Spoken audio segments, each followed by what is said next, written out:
E agora vamos falar um pouco sobre um tema que eu adoro, a democracia. Vamos falar um pouco sobre a forma de governo que Platão, lá atrás, na Grécia Antiga, há quase 2500 anos.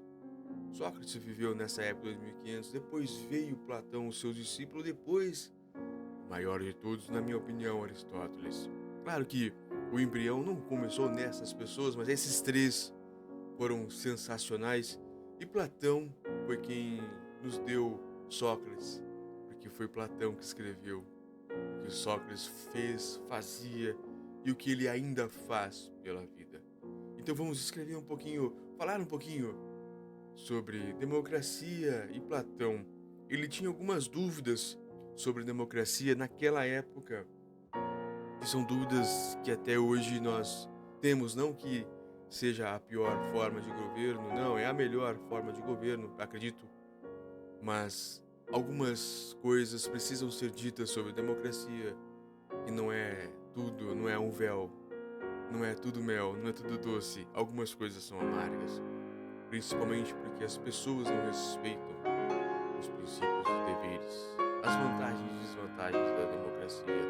Uma reflexão sobre democracia vinda lá de Platão e vindo ainda de filósofos escolhidos pela BBC News Brasil. É de 10 de fevereiro de 2021 a reportagem, esse artigo, mas ele é muito legal, bem legal. Tudo que é Platão é legal. Então vamos lá conversar sobre democracia. Pelas imagens aqui, nós vemos o grande filósofo Platão não era muito favorável à ideia de democracia. Ele tinha umas ideias, talvez aristocráticas, mas um pouco diferentes, mas não que ele era contrário à democracia. O que ele era contrário era os seres humanos, o homem em si, tentasse governar o outro e se houvesse a sensibilidade, a humildade, moralidade, tudo, aí sim, mas sabemos que, como dizia Maquiavel, o homem é o lobo do homem. Então vamos lá. Se você estivesse navegando a esmo em um barco no meio do oceano, o que você faria? 1. Você poderia convocar uma eleição entre os ocupantes para ver quem poderia pilotar o navio. Ou 2. Você tentaria descobrir se há alguém a bordo que é especialista em fazer isso? Como se você escolheu B, provavelmente acha que o conhecimento especializado é útil nesses tipos de situação. Você não quer que meros amadores percam tempo imaginando o que fazer quando se trata de questões de vida ou morte. Olha como é intrigante. E o que você acha de quem pilota um grande navio chamado Estado? Também não seria mais eficaz encontrar alguém experiente para ser líder do que votar? Hum, Foi o que Platão, o grande filósofo de Atenas, o berço da democracia, afirmou há cerca de 2400 anos no livro Quarto da República, um dos primeiros e mais influentes textos sobre quase tudo: justiça, natureza humana, educação, virtude. Lembrando que a República é um diálogo socrático, então, teoricamente, e o que eu acredito que as pessoas acreditam, Platão escreveu, mas foi Sócrates que viveu. Foi Sócrates que estava ali conversando. Platão apenas transcreveu um dia de Sócrates no Pireu, que era o local ali onde começa, descemos ao Pireu e tudo mais. Sócrates, o irmão de Platão e outras pessoas que estavam ali dialogando sobre as pessoas, o que é justiça. É isso que é a República. Mas também sobre governo e política, voltando à leitura. Ele foi escrito na forma de uma série de diálogos, incluindo uma conversa com Sócrates, mentor de Platão, e alguns amigos sobre a natureza dos regimes e razões pelas quais um é superior ao outro. Ele está resumindo a República aqui. Nele fica evidente que a opinião de Platão, a democracia em grego, o governo do povo, como um processo para decidir o que fazer, não era muito positiva. Até votar em um líder parecia arriscado para ele, pois os eleitores eram facilmente influenciados por características irrelevantes, como a aparência dos candidatos. Para ele, o povo não percebia que as qualificações são necessárias tanto para governar quanto para navegar. Abre aspas. Os especialistas que Platão queria no leme do navio do Estado eram filósofos especialmente treinados, escolhidos por sua incorruptibilidade e por terem uma compreensão mais profunda da realidade do que pessoas comuns, explicou o filósofo Nigel Warbon na BBC History of Ideas. Cracia. Desta forma de governo era aristocracia, palavra grega para o governo dos melhores, onde uns poucos passariam a vida se preparando para a liderança. Eles ficariam encarregados de dirigir a república para que pudessem tomar decisões sábias para a sociedade.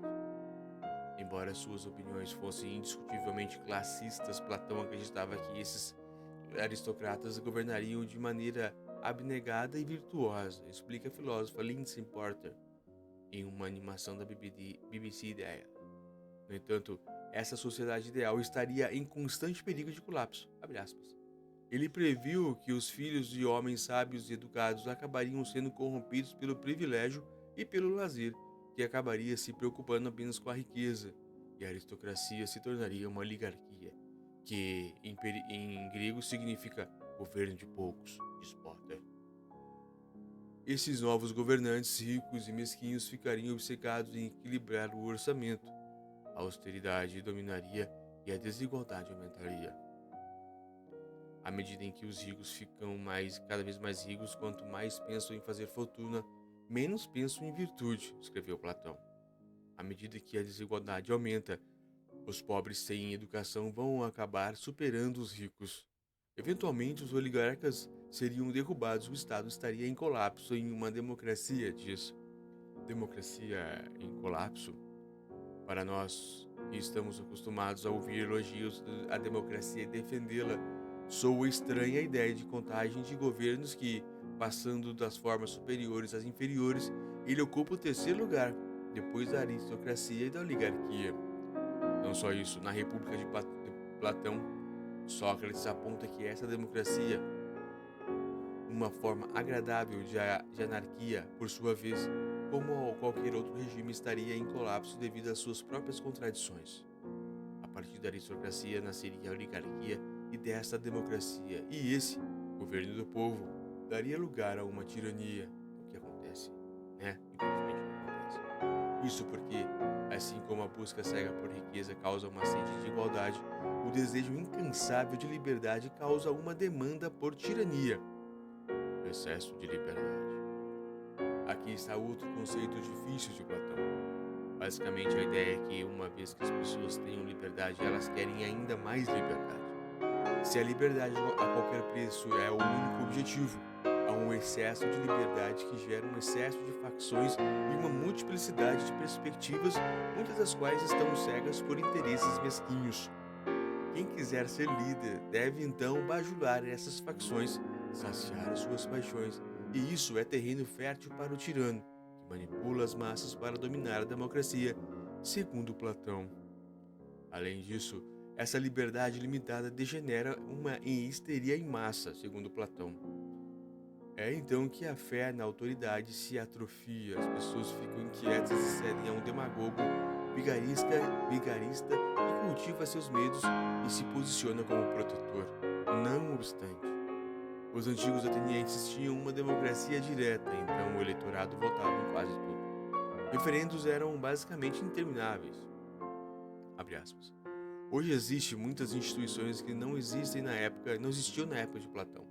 Democracia representativa, o Supremo Tribunal Federal, as leis de direitos humanos, a educação universal, destaca a filósofa Lindsay Porter. Elas servem como salvaguardas para controlar e fiscalizar o governo de uma multidão imprudente, acrescenta. No entanto, nos últimos anos, o surgimento de líderes populistas no estilo de Donald Trump ecoou as adversidades de A República entre vários analistas, incluindo o comentarista político Andrew Sullivan, que em 2017 deu voz às reflexões em um vídeo da BBC Newsnight. Tendo Platão como exemplo, ele enfatizou que esse tipo de personagem geralmente é de elite, mas está em sintonia com os tempos. Ele assume uma multidão particularmente obediente e chama seus pares ricos de corruptos, disse Sullivan. Em última análise, ele está sozinho, oferecendo aos cidadãos confusos, distraídos e autoindulgentes, uma espécie de alívio das escolhas infinitas e inseguranças da democracia.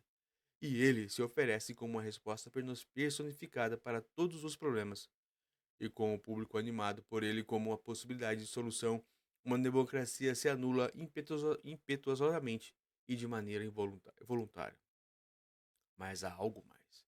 Para o filósofo Portman, há algo mais a destacar. Embora a ideia de ser governado por aristocratas nos caos de ruído, no fundo o que Platão queria era uma liderança de pessoas desinteressadas em prazeres vazios, porque assim seriam incorruptíveis e graças à sua educação, tomariam decisões acertadas almejando a virtude.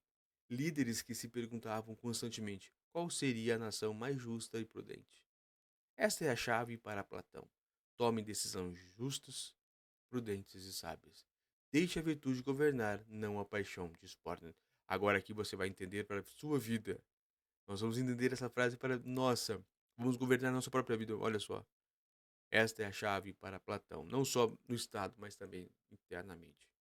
Tome decisões justas, prudentes e sábias. Deixe a virtude governar, não a paixão. Uma excelente matéria. Excelente, excelente.